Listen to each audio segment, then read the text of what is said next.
Hello friends, welcome to crazy GK trick. तो friends, Indian polity की 10 question series को आगे बढ़ाते हुए आज के इस वीडियो में हम पंचायती राज और नगर पालिकाओं के इंपॉर्टेंट एमसीक्यूज क्वेश्चन को यहां पर डिस्कस करने वाले हैं। क्योंकि यहां से क्वेश्चन थोड़े ज्यादा पूछे जाते हैं, इसीलिए हम इसे दो पार्ट में पढ़ने वाले हैं।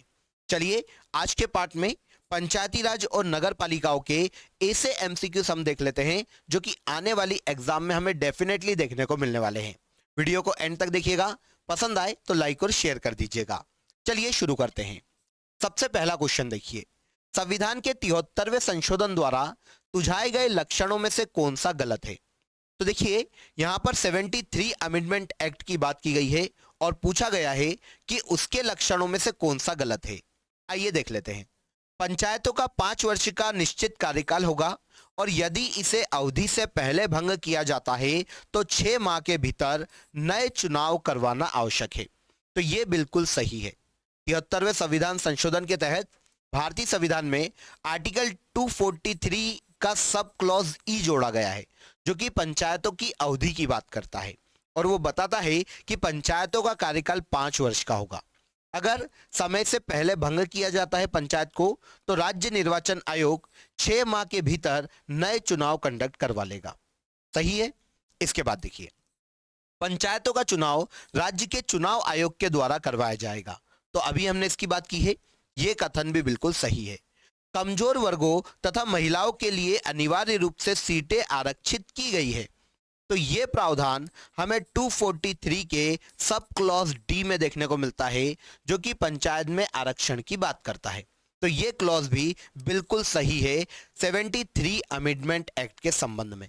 चौथा देखते हैं, वित्त की व्यवस्था योजना आयोग के द्वारा की जाएगी। तो ये कथन बिल्कुल गलत हो जाता है, क्योंकि वित्त की व्यवस्था वित्त आयोग की सिफारिश पर राज्य का विधानमंडल करता है। तो आंसर डी यहां पर सही हो जाएगा। यह 73वें संविधान संशोधन से संबंधित नहीं है। इसके बाद अगला क्वेश्चन देखिए, पंचायती राज संस्थान की अधिकतम आय का स्रोत क्या है? तो देखिए, पंचायती राज व्यवस्था की अधिकतम आय जो है वो सरकारी अनुदान से आती है। ग्रामीण लेवल पर विकास के लिए पंचायती राज संस्थानों को सरकार के द्वारा अनुदान दिया जाता है।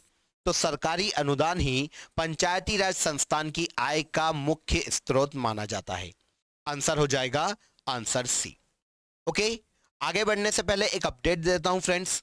क्रेजी जी के ट्रिक के एप्लीकेशन पर आप सभी के लिए इंडियन पॉलिटी की लाइव बैचेस स्टार्ट हो गई है। अगर आप ज्वाइन करना चाहते हैं, इंडियन पॉलिटी को डेप्थ में जाकर पढ़ना चाहते हैं, तो आप इंडियन पॉलिटी की इस बैच को बहुत ही नॉमिनल चार्जेस में ज्वाइन कर सकते हैं। इसके अलावा क्रेजी जीके ट्रिक के एप्लीकेशन पर आपके लिए अदर्स कोर्सेज भी अवेलेबल हैं। तो इसके लिए आपको प्ले स्टोर से क्रेजी जीके ट्रिक एप्लीकेशन को डाउनलोड करना होगा। अधिक जानकारी के लिए आप इस नंबर पर कॉल या व्हाट्सएप कर सकते हैं। इसके अलावा क्रेजी जीके ट्रिक के रूट एप्लीकेशन पर अब आप सभी के लिए जीएस फाउंडेशन का कोर्स भी स्टार्ट हो गया है फ्रेंड्स, जहां पर जीएस के सभी सब्जेक्ट बहुत ही बेसिक से समझाए जाएंगे, जिसके तहत भारत की किसी भी एग्जाम में आपको जीएस का कोई भी क्वेश्चन आ जाए वो आप इजीली डील कर पाओगे। तो ये बैच जो है हमारी 23 जनवरी से स्टार्ट होने वाली है। इसके लिए आपको रूट एप्लीकेशन डाउनलोड करना होगी प्ले स्टोर से, वहां पर आपके लिए ये कोर्स अवेलेबल है। नेक्स्ट क्वेश्चन पर आते हैं। अगला क्वेश्चन देख लेते हैं। पंचायती राज के कार्य क्षेत्र में नहीं आता। तो ग्रामीण सड़कें, ग्रामोद्योग, कृषि उत्पादन या अग्निशमन, इन चारों में से अग्निशमन जो है वो पंचायती राज के कार्य क्षेत्र में नहीं आता। इसके अलावा ग्रामीण सड़कें, ग्रामोद्योग और कृषि उत्पादन ये पंचायती राज के कार्य क्षेत्र में आते हैं। किस राज्य में पंचायती राज व्यवस्था सर्वप्रथम लागू की गई और कब? तो देखिए, भारत में बलवंत राय मेहता की सिफारिश पर सबसे पहली बार पंचायती राज व्यवस्था को राजस्थान के नागौर जिले से शुरू किया गया था। राजस्थान के नागौर जिले से 2 अक्टूबर 1959 में सबसे पहली बार पंचायती राज व्यवस्था को लागू किया गया था।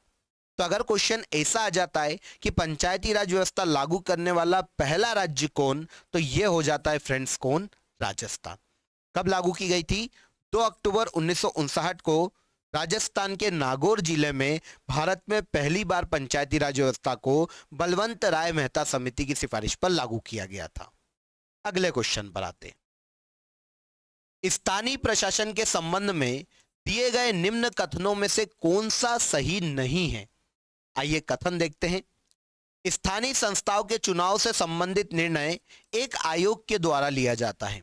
बिल्कुल सही, राज्य निर्वाचन आयोग के द्वारा लिया जाता है। सेकंड देखिए, स्थानीय संस्थाओं में 30% स्थान महिलाओं के लिए आरक्षित है। तो यह कथन भी बिल्कुल सही है। 1/3 प्लेसेस जो हैं वो पंचायती राज में या स्थानीय स्वशासन में महिलाओं के लिए आरक्षित है। स्थानीय प्रशासन को आवश्यक धन एक आयोग के द्वारा उपलब्ध कराया जाता है। तो यह कथन यहां पर गलत हो जाता है। स्थानीय प्रशासन को आवश्यक धन जो है वो वित्त आयोग की सिफारिश पर राज्य का विधानमंडल अवेलेबल करवाता है, ना कि कोई आयोग अवेलेबल करवाता है। तो आंसर हो जाएगा आंसर सी। स्थानीय प्रशासन के संबंध में यह कथन सही नहीं है। आगे बढ़ते हैं।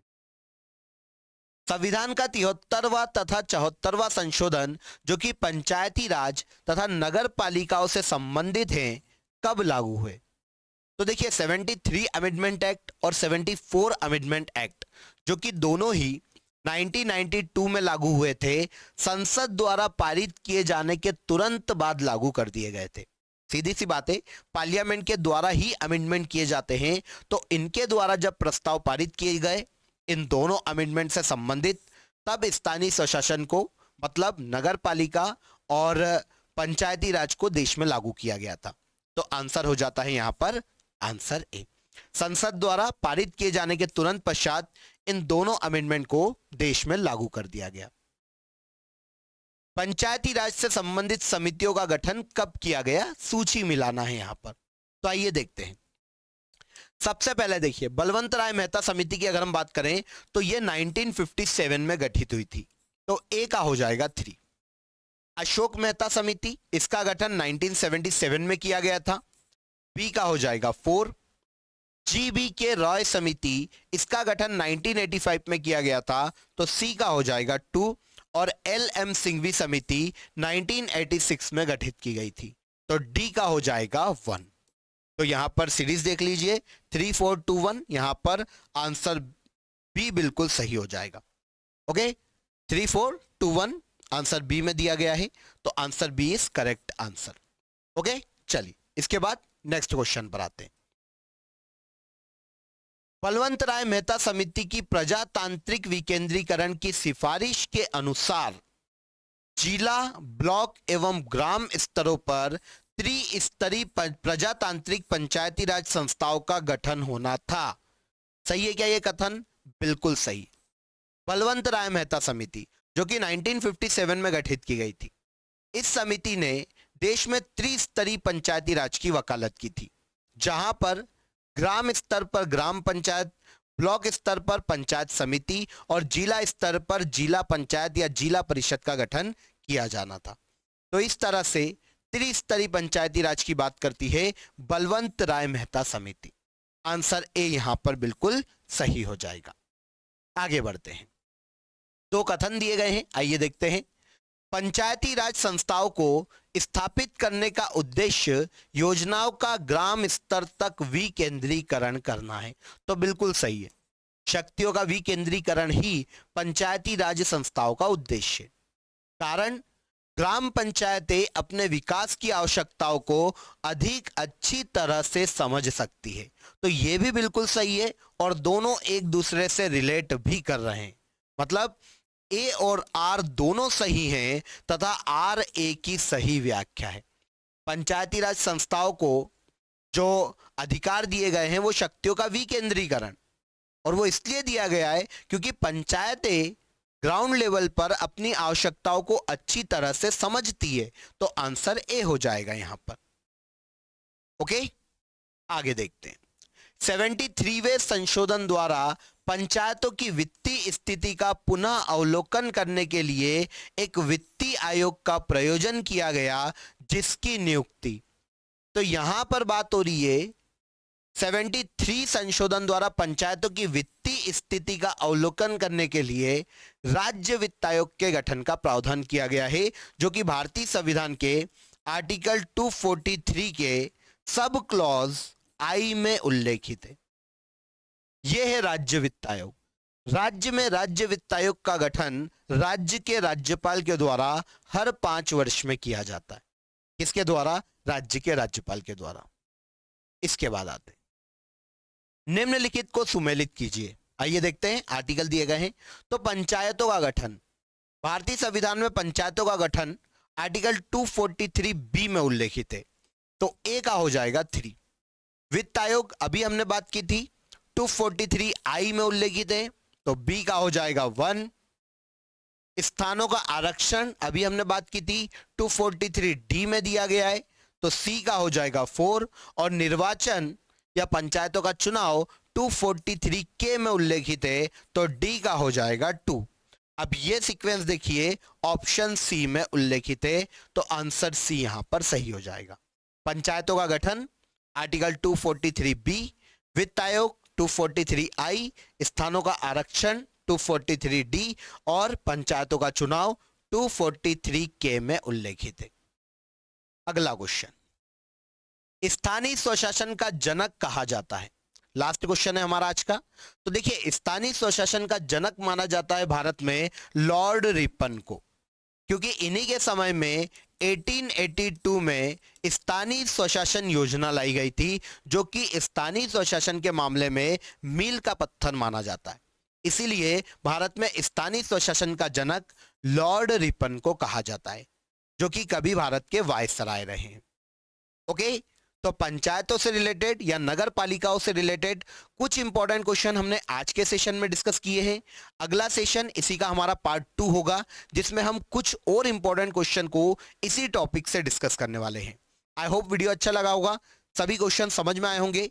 अगर आपको वीडियो अच्छा लगा हो तो वीडियो को लाइक और शेयर कर दीजिए, और साथ ही साथ चैनल को भी सब्सक्राइब कर लीजिए। फिर मुलाकात करेंगे नेक्स्ट वीडियो में, तब तक अपना ख्याल रखें। जय हिंद, जय भारत।